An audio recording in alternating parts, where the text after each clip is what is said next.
오늘 우리에게 주시는 하나님의 말씀은 요한복음 5장 1절에서 8절입니다. 요한복음 5장 1절에서 8절입니다. 우리 교독하겠습니다. 제가 먼저 읽겠습니다. 그 후에 유대인의 명절이 되어 예수께서 예루살렘에 올라가시니라. 예루살렘에 있는 양 곁에 히브리말로 베데스다 곳이 거기 행각 5이 그 안에 많은 병자, 맹인, 다리 저는 사람, 혈기 마른 사람들이 누워 물의 움직임을 기다리니 이는 천사가 가끔 못에 내어 물을 움직이게 하는데 움직인 후에 먼저 들어가는 자는 어떤 병에 걸렸는지 낫게 되리라. 거기 38해 된 병자가 있더라. 예수께서 그 누운 것을 보시고 병이 벌써 오래인 줄 아시고 이르시되 내가 낫고자 하느냐. 병자가 대답하되 주여 물이 움직일 때 나를 못에 넣어주는 사람이 없어 내가 가는 동안에 다른 사람이 먼저 내려가나이다. 예수께서 이르시되 일어나 내 자리를 들고 걸어가라 하시니. 오늘 여러분들이 많이 하시는 베데스다 이야기를 할까 해요. 제목은 비아냥이에요. 예수님께서 비아냥되고 있는 저 그림을 한번 올려봤습니다. 오늘 본문 볼까요? 예루살렘 성전에는 문 중에 오늘 내용에 보면은 양문이라고 있어요. 이름이 양문이에요. 왜냐하면 양이 들어가기 때문에, 정말 양이 들어가기 때문에 문이 양문이에요. 그래서 그 양의 제사를 드리기 위해 깨끗한 흠 없는 양을 데리고 들어갔어야 됐습니다. 그 양문이에요. 그러니까 거기는 다른 문들보다도 정말 사람들이 많이 들어오는 문이에요. 출입이 많고, 게다가 오늘 성경 배경이 어느 특별한 절기래요. 어떤 절기인지 모르겠는데, 게다가 오늘 6월 큰 절기에다가 주일이에요. 그러니까 사람들이 정말 많이 왔겠죠. 그런 상황이었어요. 많은 사람들이 그 문을 통과해 들어오는데 그 안에 베데스다라는 연못이 있어요. 베데스다라는 뜻은 자비의 집이라는 뜻이에요. 그 베데스다 연못이 지금 이제 저거는 모형을 만든 건데 그때 당시 저렇게 생겼다는 거예요. 베데스다 연못은 2칸으로 되어 있어요. 여기 1칸, 2칸. 이게 지금 가장 현실 고증된 제일 정확하게 만든 모형들라고 하더라고요. 저기에 물이 있는데 그 물에 병자들이 많이 있어요. 그 왜 많냐면은 물이 천사가 와서 물을 한번 딱 건드렸을 때 물이 흔들리기 시작하면 그때 제일 먼저 들어간 사람 병은 다 낫는 거예요.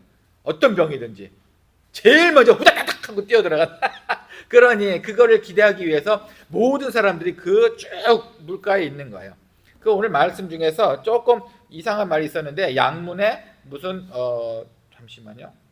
행각이란 말이 있어요. 행각이 뭐냐면은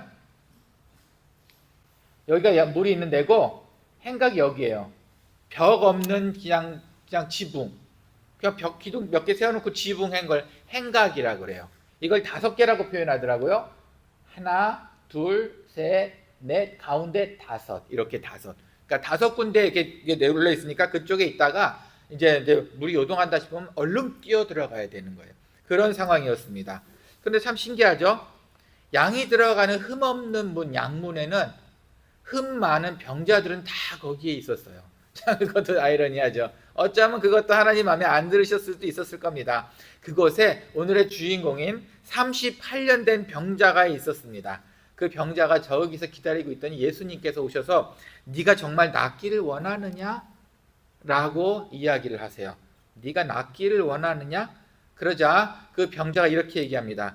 물이 움직일 때 나를 그 연못에다가 넣어주는 사람이 없어서 내가 가려고 하는 그때 누군가 들어가 버리고 맙니다. 그래서 나는 나을 수가 없었습니다. 라고 말을 합니다. 뭐 일종의 약간 핑계 비슷하죠? 그죠? 예수님께서 내 짐을 들고 걸어가라. 그때 기적이 일어납니다. 그는 일어나서 걸어가요.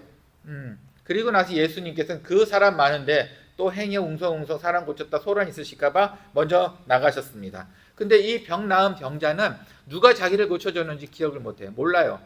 그리고 나서 또 한 번 만납니다. 예수님을. 그때 기억해. 저를 고쳐주셨던 분이죠. 그때 예수님께서 그래 너는 더 이상 죄를 짓지 말아라 하고 말씀을 마무리하십니다. 그게 오늘 내용 전체예요. 저는 석 앞부분만 읽었지만 전체 이 내용의 스토리입니다.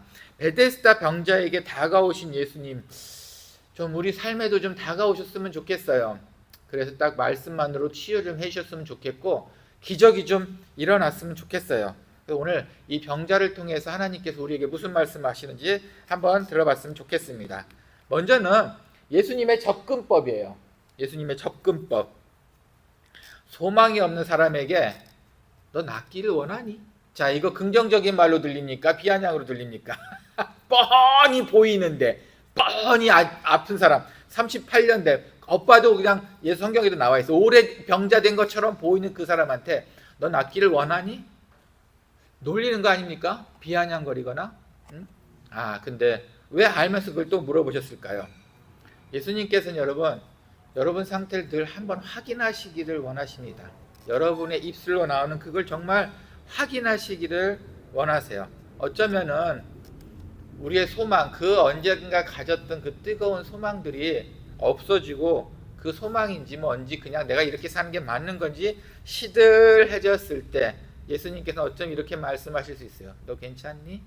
너 정말 괜찮니? 이런 식의 의문으로 받아들이시면 될 것 같아요. 다시 생각하게 하신 겁니다. 38년 아팠던 사람이고 거기를 그렇게 잘 아는 사람이라면 정말 간절해서 앉아 있었을까요? 이제 습관처럼 앉아 있었을까요? 이제 습관처럼 앉아 있었을 거예요. 그렇죠? 그리고 아마 별 생각을 다 하지 않았겠습니까? 내가 이랬으면 어땠을까? 저랬으면 어땠을까?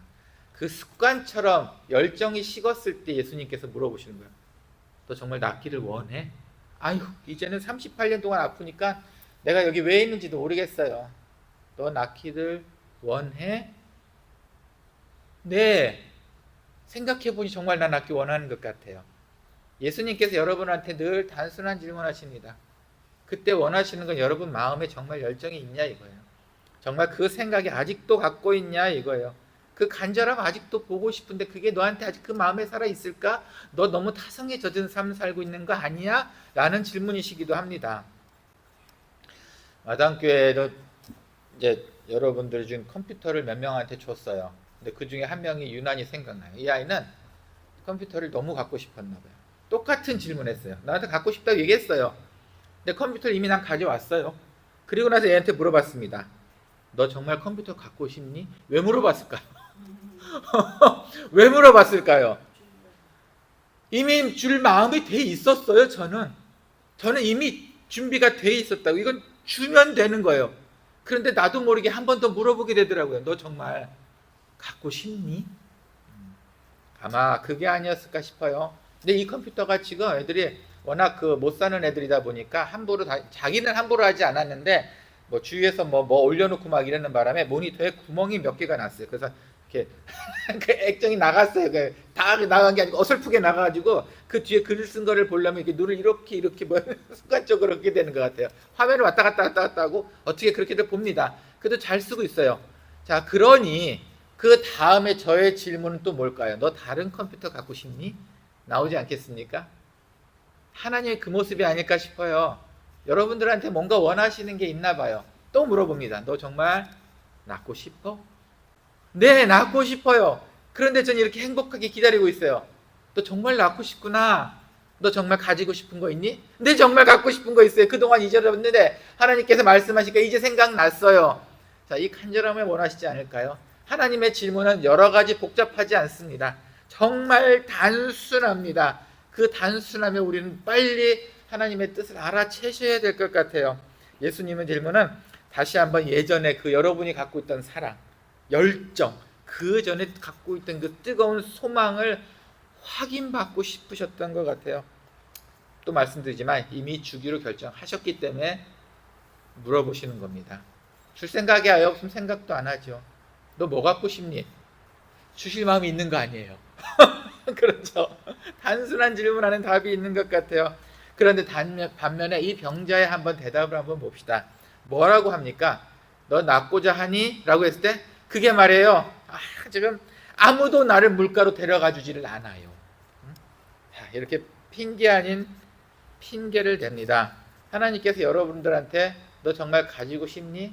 라고 물어봤을 때 여러분 대답은 뭐였습니까? 그게 말이에요. 시간이 없고요. 돈이 없어요. 그리고 되는 게 없어요. 지금 제가 제 일을 하느라 바빠요. 아니, 하나님께서 원하시는 건 그 답이 아니었어요. 그 답이 아니었어요. 그런데 어쩌면 우리도 이 병자와 똑같은 변명을 하고 있는 것 같습니다. 질문은 단순한데 왜 답은 늘 우리의 답은 바뀔까요? 질문은 늘 똑같은 걸 하시는 예수님 하나님이신데 왜 늘 우리는 답이 다른지 모르겠습니다. 자, 한번 생각해 봅시다. 여러분들 입에서 후회와 남 탓이 나온다면 이건 이미 선물을 포기했다고 생각하십시오. 어떤 거든지 후회는 늘 나올 수밖에 없어요. 그때 그랬을까? 아, 저도 막 가끔 가다가 이불 킥할 때가 한두 번이 아닙니다. 가끔 옛날 생각나면 자다가 막 그런 후회가 될 때가 있어요. 예. 근데 그러지 맙시다.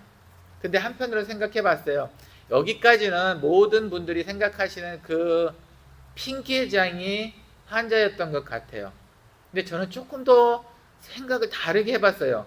저도 이제 선교지에서 가난한 사람들, 그 정말 버릇없는 사람들 만나면 정말 화가 나는데 그 사람들이 왜 가난하고 버릇없는지 보면은 이해가 좀 되기도 해요. 배운 게 정말 없어요.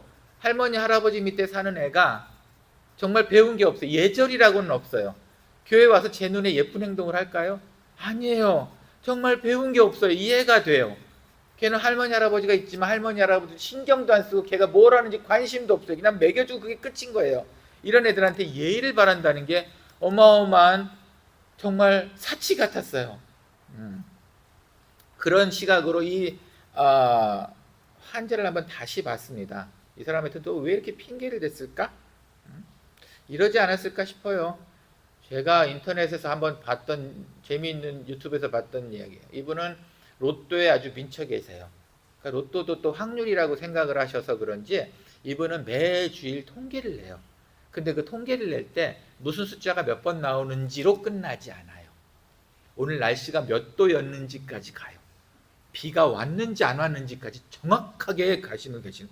이날 비 왔다. 그걸 또 통계를 내요. 비 오는 날에는 12번이 많이 나온답니다. 여러분. 자, 어때요? 뭐 근거 있나요? 아무튼 이분은 엄청 노력하는 거예요. 세상에 돈을 벌기 위해서도 이렇게 노력한단 말이에요. 주식은 또 어떤가요? 조그만 소문만 들어도 후루룩 우리는 쫓아가고 따라갈 수밖에 없습니다. 근데 이때는 어땠을까요? 그 물에 들어가기 위해서 여러 가지 생각하지 않았을까요? 연못이 2개야. 과연 어느 쪽으로 오실까? 제 혼자 생각이에요. 일단 한번 제 상상력을 한번 들어보세요. 그리고 저기 네모나다 보니까 어딘가는 햇빛이 짓고 어딘가 그늘이 질 수 있어요. 어느 자리가 명당일까? 언제 몇 시쯤 오실 수 있을까? 누구는 낮다고 하던데 나는 어느 쪽에 앉아 있어야 해치고 들어가기 쉬울까? 모서리일까? 사이드일까? 그리고 어느 쪽 들어가야 하나님이 날 잘 보실까? 이런 생각 안 해봤겠습니까? 사람은 똑같습니다. 예전에도 그랬을 거고 지금도 그러고 있다는 겁니다.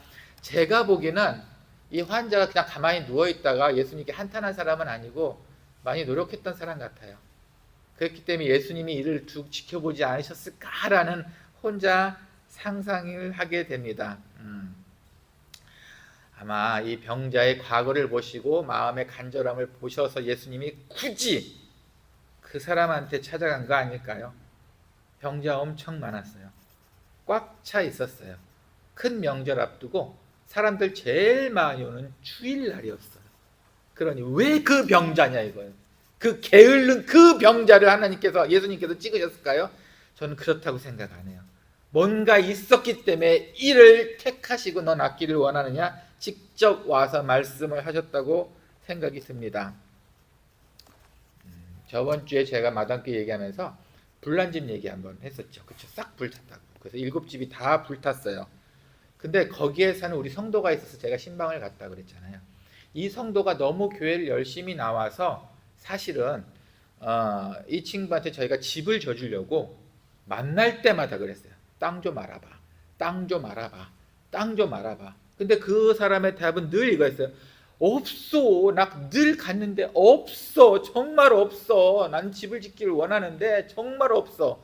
근데 얹혀 살던 그 땅에 불이 나서 집이 싹 없어졌어요. 그 땅에 집을 질 수 있게 됐어요. 그래서 저는 그 생각이 듭니다.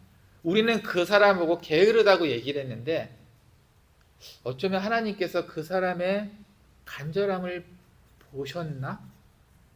7집을 싹 태우고, 그러니까 그것도 해석을 잘 하셔야 돼요. 그렇다고 내가 나머지 6집을 욕하는 건 아닙니다. 이거 어쨌든 제 입장에서 어쨌든 다 민감한 부분이라서 어쨌든 제 입장만 얘기할게요. 그렇죠? 저는 집을 지어주고 싶었기 때문에, 땅이 없었기 때문에, 게을렀는지 어땠는지 모르겠지만 어쨌든 집 지을 땅이 생겼어요.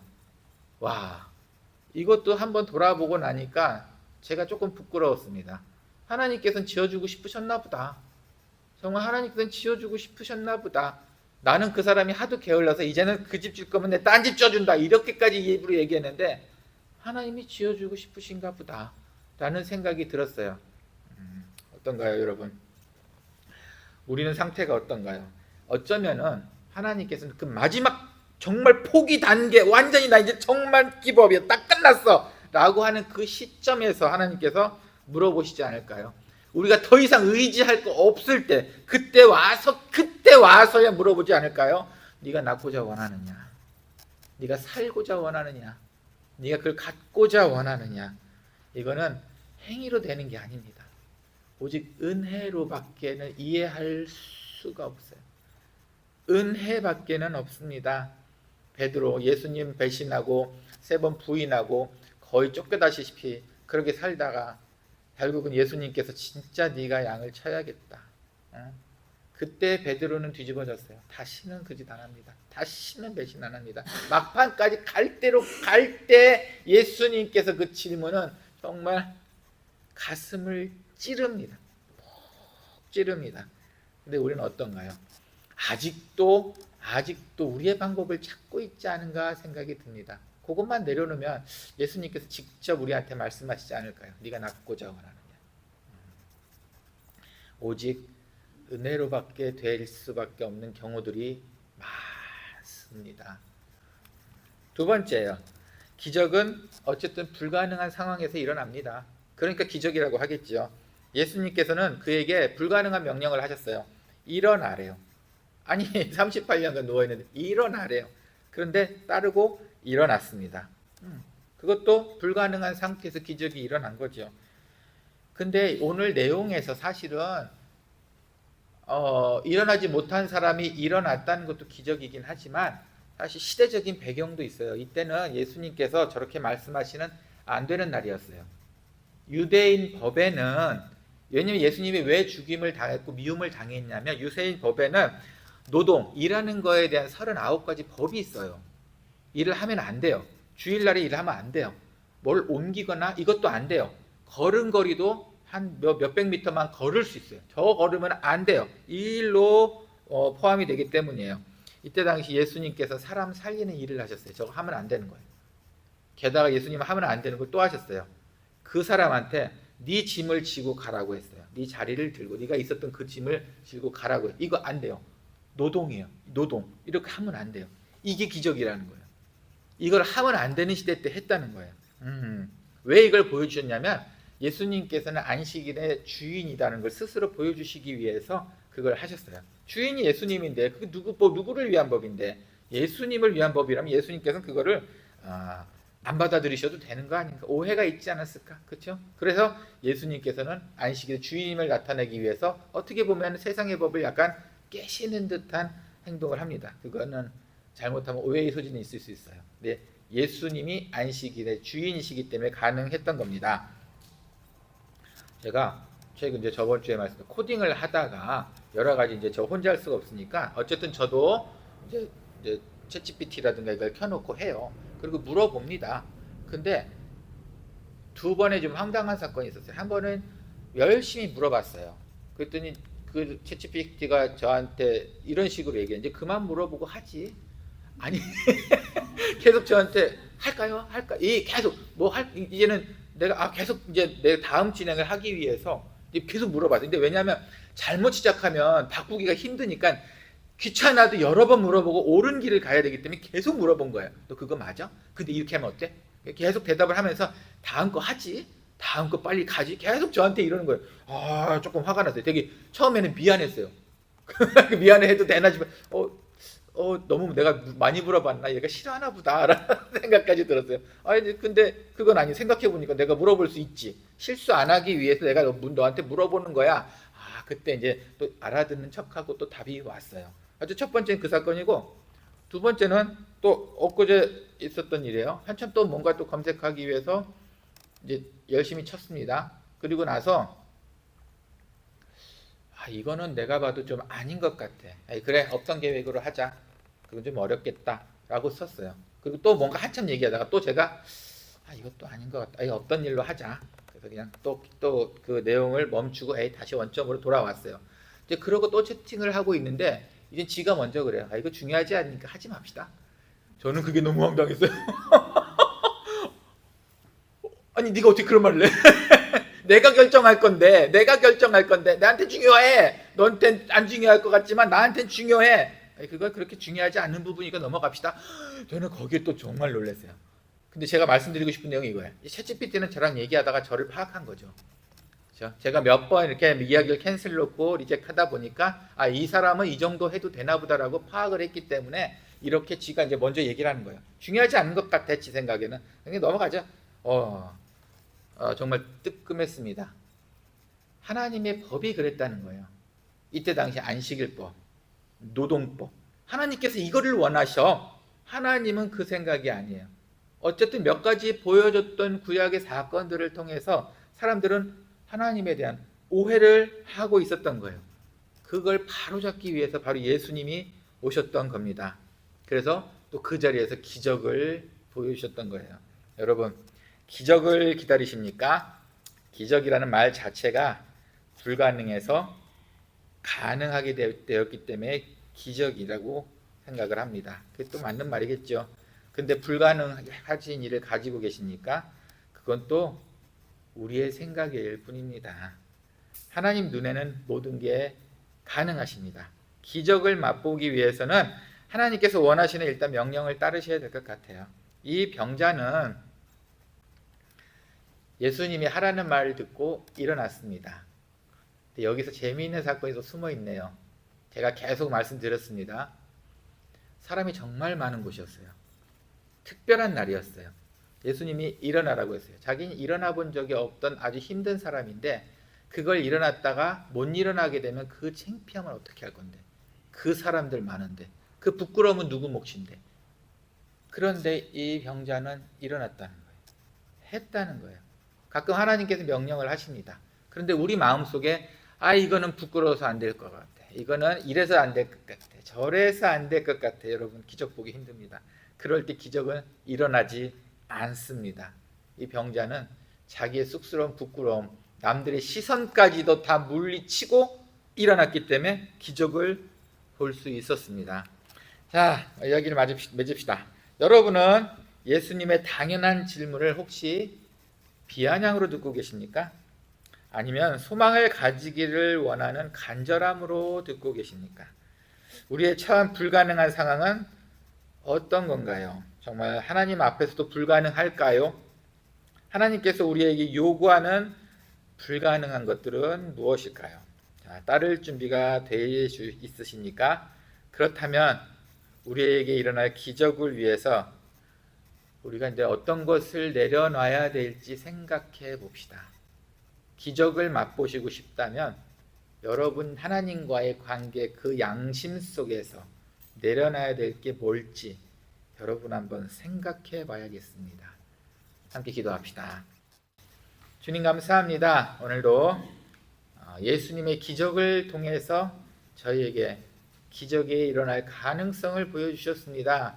주님 정말 감사합니다. 때로는 예수님께서 우리에게 하시는 말씀이 너무 단순하고 쉬워서 저희가 귀로 듣지 않을 때도 많이 있습니다. 간절히 회개합니다. 주님께서는 우리를 낫게 하시기 위해 하시는 그 질문 속에 주님의 사랑이 있다는 것을 저희가 느끼지 못했습니다. 단지 우리의 계획과 우리의 상황에만 집중했던 것 같습니다. 하나님 용서해 주시옵소서. 이제는 하나님의 응답에, 하나님의 질문에 부끄러움 없이 따라가는, 실행하는, 순종하는 우리가 되기를 간절히 소원합니다.